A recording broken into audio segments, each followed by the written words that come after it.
Are you sick of CHADRAY bullying you? Are you sick of Protoss players with 36 APM beating you and your tryhard 250 Zerg APM?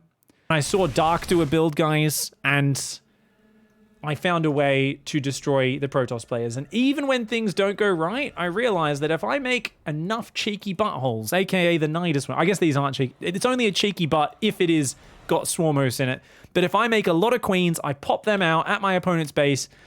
So let's talk through the build order. How does this work? First things first, as I said, even if they're not going mass Void Ray, any Stargate build this can work against, ideally you want to see them going one Void Ray first of all, before you commit to this. So you can be doing a completely normal, fast third build order, just like the real standard opening. And how can we scout? Now, I like to scout by sending my first Overlord to check the naturals, see the expansion timing, and then go up and wait on the edge of their base.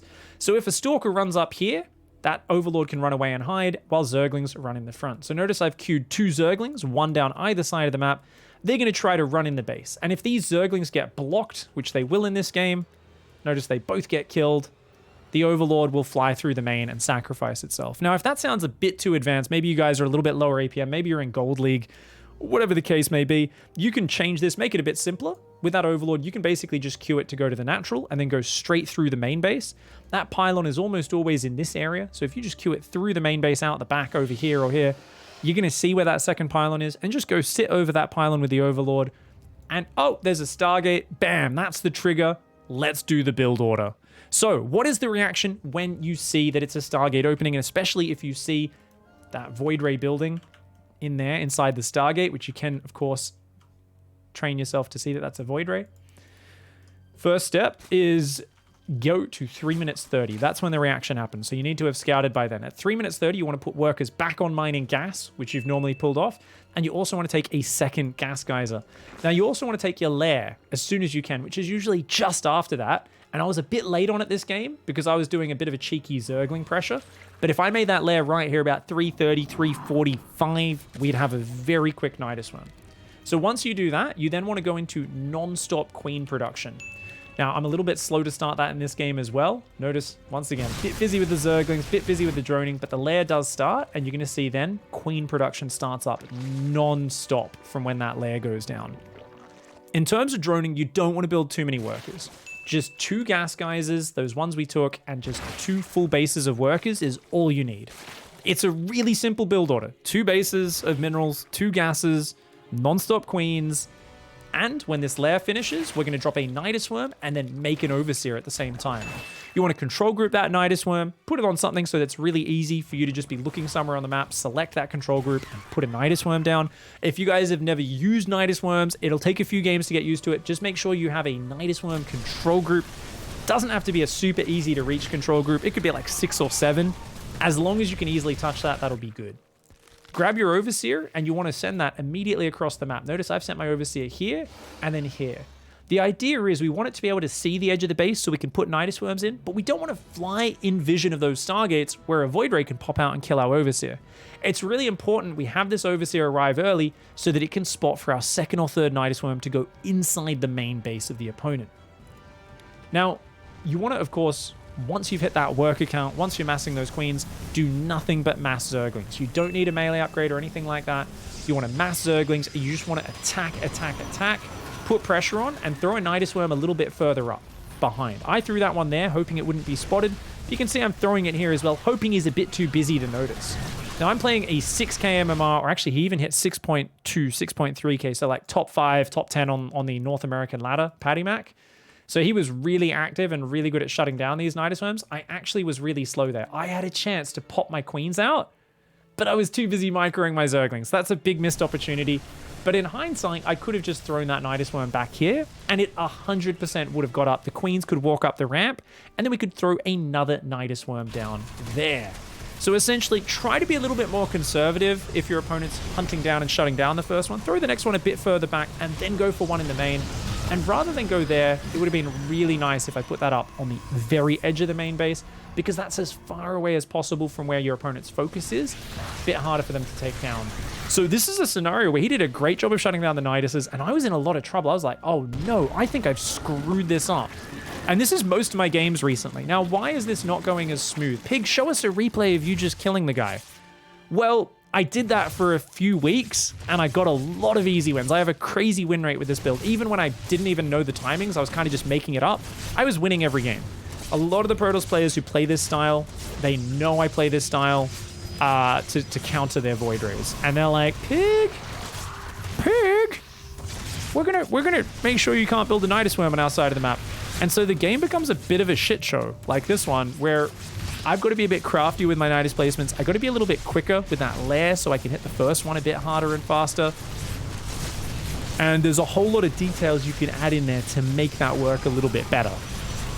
But nonetheless, I eventually do get it up. We get the Lings in, and you'll notice that our Queens are able to overwhelm the Void Rays. We spam transfuses when necessary.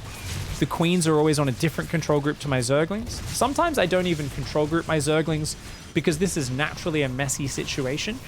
So what I'll do, you'll notice I have all of my hatcheries rallied to the Nidus Worm, and I'm just kind of popping them out and manually splitting them up and doing different things with them. So let's look from like maybe 6 minutes, 5:30, and let's just pay attention to that Zergling Micro a little bit.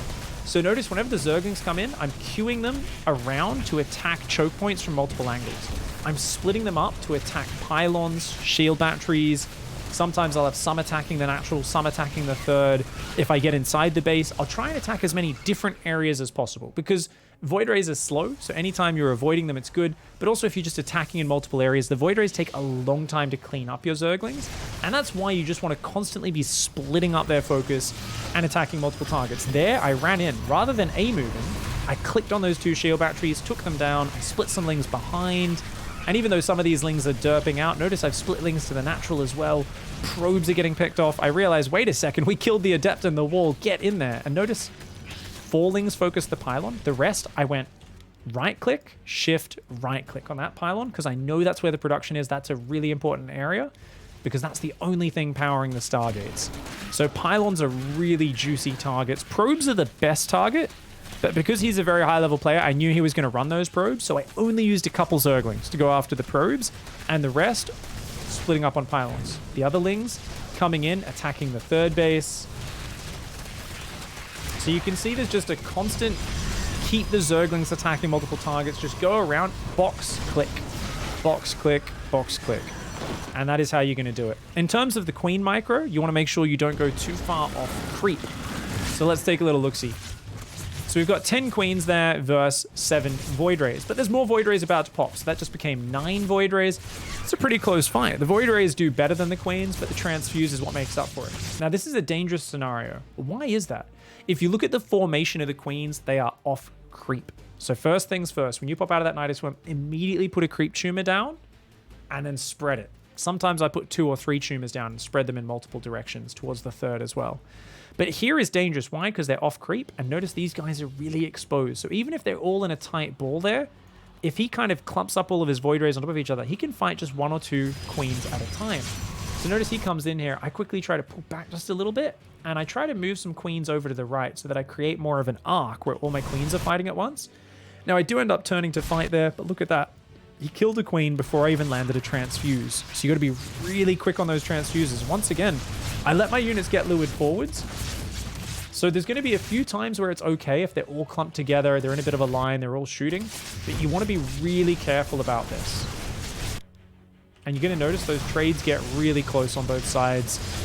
If you notice they're going 3 Stargates and that Void Ray count's getting out of control, you want to always do a very simple maneuver. And that is you grab 4 drones, 5 drones, put them in the Nidus Worm, pop them out. And you should always do this kind of once your Queens are out, your creeps out.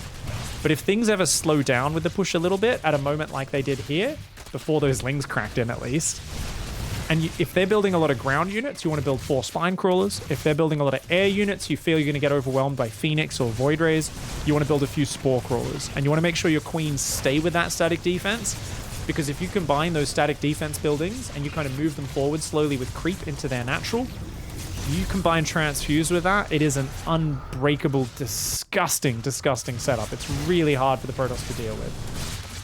So that essentially is the build. Make many Zerglings, make many Queens, get over there. And you can see here that the Zerglings are just going to keep running past, especially when he comes forward to fight the Queens. They're going to try and get in there.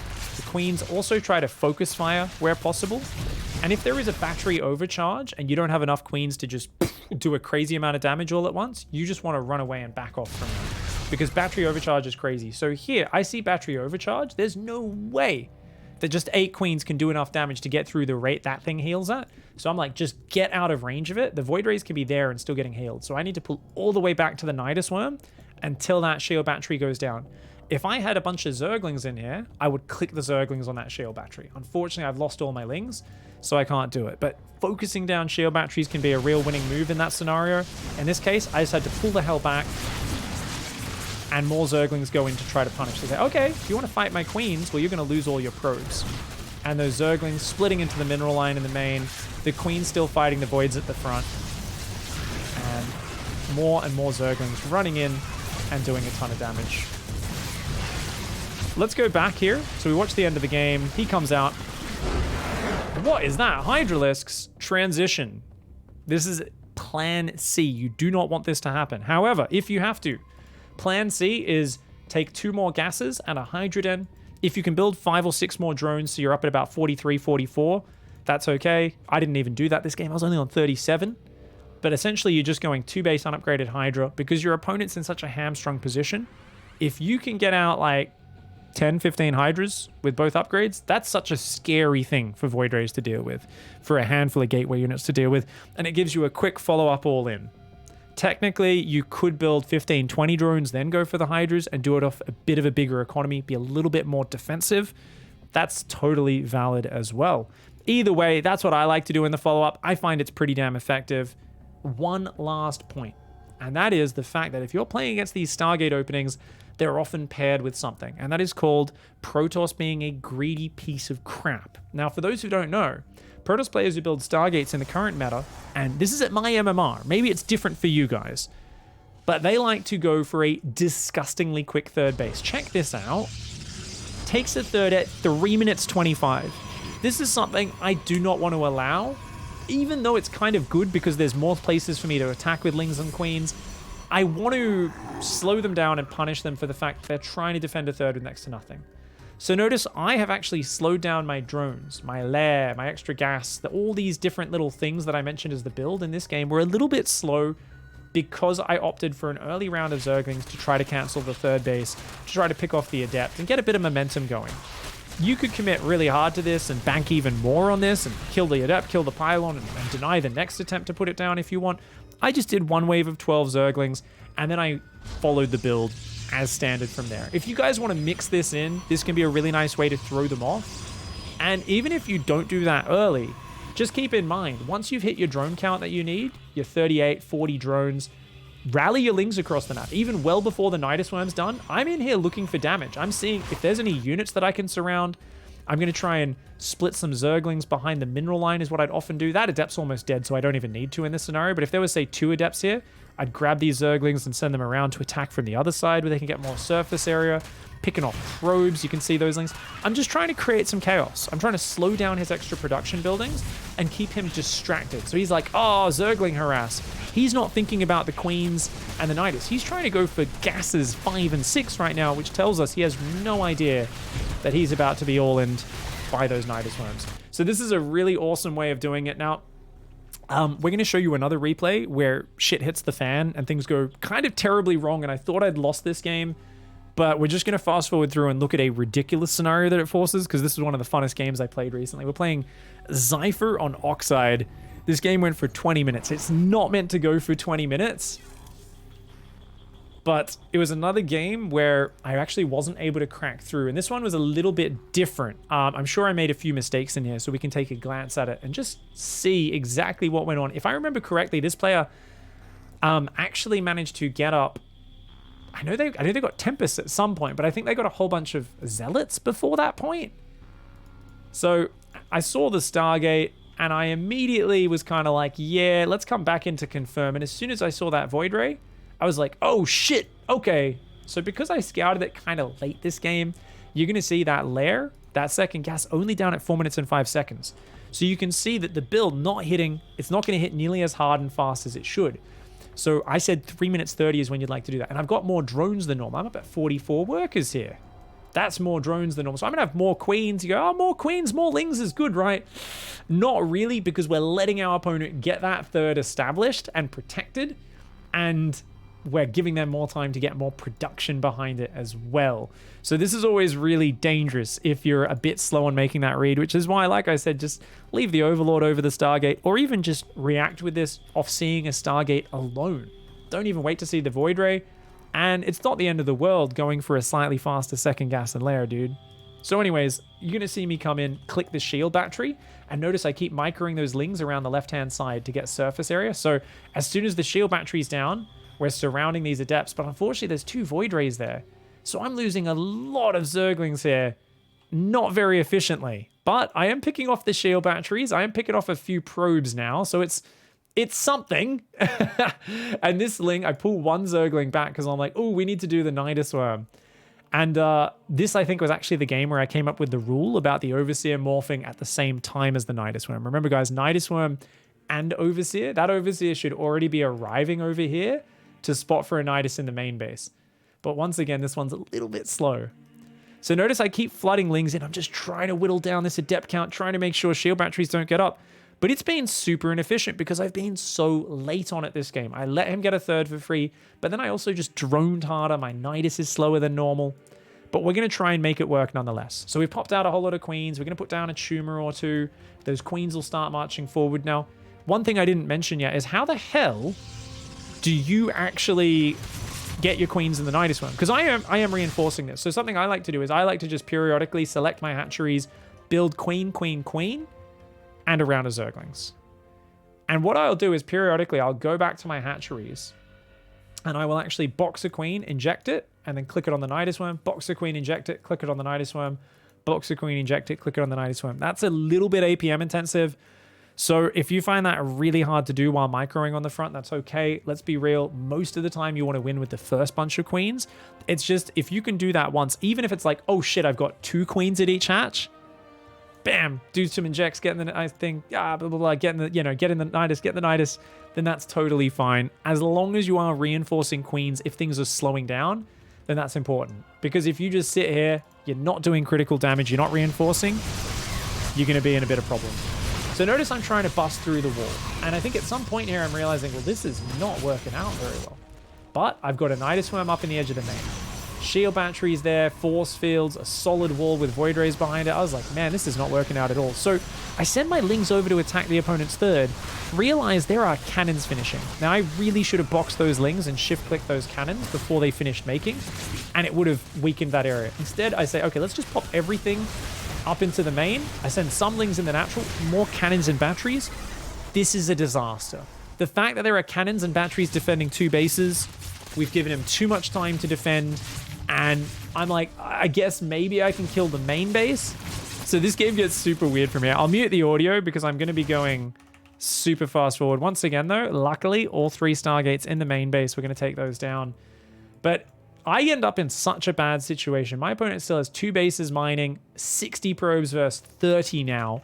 And I get knocked back to 2 bases here. I have to pop my queens back out of my Nidus Worm to defend this. The Void Rays simply walk away. The queens are going to pop back in the Nidus Worm and keep attacking. And I'm trying to swap into Hydras here. You can see I've done the Hydra Den. I've gone to 4 gases. I've gone, shit, we need the emergency plan C follow-up of Hydras. But I got to keep these Stargates down. Now, thankfully for me, he keeps trying to go up there and defend those Stargates, which is actually pretty good for me, in my opinion. But I've also had to split queens up into the main because his Void Rays just came in and killed a bunch more workers in my main base as well. I'm struggling. And then he recalls here, and I'm like, oh, shit. So I realize he's recalled. These queens have to run to that Nidus Worm right effing now, or these queens are just going to get overwhelmed. And I realize, oh, crap, we've kind of let these queens get caught out. We're a little bit too slow. And I was like, dude, I think I might just be dead. Like, he's got a few gateways warping in zealots. His Void Ray count is overwhelming. I don't know if I can hold this position in the main. I was like, if I can get rid of these 2 Stargates, maybe he hasn't rebuilt them. Maybe I've got a chance here. And I think his mistake is not just giving up this area. And he does finally at this point say, okay, 3 Stargates in the bottom right, cannons, batteries, starts building a fleet beacon there as well. So we can get Tempest to outrange the queens. And Yeah, he keeps coming forward and letting his Void Rays take damage, and that's his big mistake. Notice he just keeps fighting. There's no reason for him to be fighting here, but he just keeps doing it, and he keeps taking lots of damage. Another Void Ray goes down, and this is important because he just threw away too many units, and now my Hydras can deny one of these mineral lines. So what we see here is a fully adaptive shit show of a game where things get absolutely just nasty and disgusting. Let's 8 times it from there. So I hope you guys enjoy this guide. Look at this. We've got Queen Hydra. We just keep popping it around to different bases, trying to kill them. His Tempests are trying to pick me off from afar. He's got Void Rays denying my base in the top right, which I'm trying to defend with a pack of Hydras, but they keep poking on in and being annoying. He takes his base below my base. Is this not the most glorious game of StarCraft you've ever seen? This is just like endless mistakes from both of us because we're in such a weird situation. Neither of us has muscle memory for what's going on. I go up here going, maybe he'll take that base. I see a wall of cannons and batteries and my heart sinks, realizing he's just way ahead. We're in a terrible scenario. So yeah, he comes forward, starts sieging me. But at some point I realized I was never going to break these walls of cannons and batteries. But as long as I kept threatening, and what I actually kept doing was I kept popping out 2 Hydras on the high ground to kill the probes, and I forced him to leave Tempests at home just as a defense squad. That's a very expensive defensive squad. And behind that, I said, okay, we're playing against AA units. We've only got Hydras to deal with it. Tempest, really long range, good at kiting. The secret is, of course, get a hive, get out a bunch of Vipers. And you can see that I just tried to kind of re-drone up. I realized, look, I can't secure this base, and even my main's in trouble. And I take this base, and I try to just rebuild as many workers as I possibly can. Void Rays are diving around, being dickheads. Tempests are picking off that expansion. But fortunately for me, my opponent is just building carriers and Tempests and not getting things like Storm. And this is one of the things you got to look out for. Remember that there are a lot of Skytoss players who are good at massing Skytoss cannons and batteries. But if you see one who builds a lot of cannons and batteries, often these are the same players who don't know what Psystorm is. They usually don't know what Warp Gate is. I do have a theory that some of them are literally AIs made to play the game as efficiently as possible with 36 APM. I'm not sure. But as long as they don't add Psystorm in, Hydras are not a bad answer to Skytoss. You add some Vipers, and it is beautiful. So once the Vipers are out, I defend my base down here from an attempt with a pylon. We're going to send those Hydras back to the high ground to deny those probes. And we're just going to use Abduct Vipers. Classic. Let's pick off big important units. Run forward. We lose a Hydra or 2. He starts taking this base. Where's those Hydras? Did we not pop those out? Put the Hydras back on the high ground, dude. And we just want to kind of lure him in. Abduct. So we grab 2 carriers. Oh, one of them gets out of there, but that's okay. If he comes away from those cannons and batteries, we are going to mince that army. Remember, he doesn't have any attack upgrades, whereas we have 2-1, soon to be 3-1. So that's one of the big things he forgot in this messy game. And then we just start abducting these big units. Tempest goes down, Carrier Void Ray goes down. We've got way too many Hydras and Queens, so anytime we can't abduct, we can just A-move and overwhelm the Interceptors. And we can just like, oh, okay, grab some more units, get a carrier, get another carrier. And in that case, it looks like he's basically done. He'll do a desperate attack into my main base. He's like, yeah, I'll get your hive. And I'm like, okay, sure, that's fine. You know, I've still got 3 Vipers alive. I can rebuild that. Hydras come up into the main base. We've got Corruptors on the way. And we managed to close it out despite what looked like a bit of a bad start. And I think what that game tells us there to finish this video is just remember that it is really important to hit the build tight and fast. 3 minutes 30. You've seen a Stargate, especially if you've seen a Void Ray building, 100% you know what's happening. Second gas, lair. If I did that at this point, lair, second gas, put workers back on gas, and then put workers on the second gas straight away, and started building mass Ling from here, deny the third base or try to slow it down, mass your queens, throw those queens in that Nidus, Overseer to go spot in the main base, and you've got yourself a beautiful build order. Remember, all the details, all the write-ups, the graphics, as well as replays and this video, all going to be linked in the build. ! Builds in my Twitch chat anytime to find my builds directory, but it's in the YouTube description down below. You can go and see that. I'll show you guys exactly what it looks like as well. Over on Spawning Tool, we have a ton of guides. Here it is, the CHADRAY Annihilator. You can scroll down, ignore that part of the build. That's just the salt encoding. And you can see my actual write-up of the build, which is a little bit more logical. Talks about how you scout for it, the tell, the actual build itself, and there's a whole bunch of other notes about transfusing and how to unload queens and all of that. Enjoy this build, and remember, guys, it's time for us to turn around and punch the bully in the face. Void Rays have been disgusting in recent months, and I think this is, if you're struggling with the German taxi or any of these other queen pushes, try this one out. It's much simpler. It's just 2 bases of workers, 2 gases, queens, lings, and it's, in my opinion, a much simpler way of solving mass Void Ray play. Good luck, have fun. Let me know your questions on Twitter and in Twitch chat, as well as in the comment section. See you guys in the next guide. We've got a lot more of these to come. Goodbye and good night.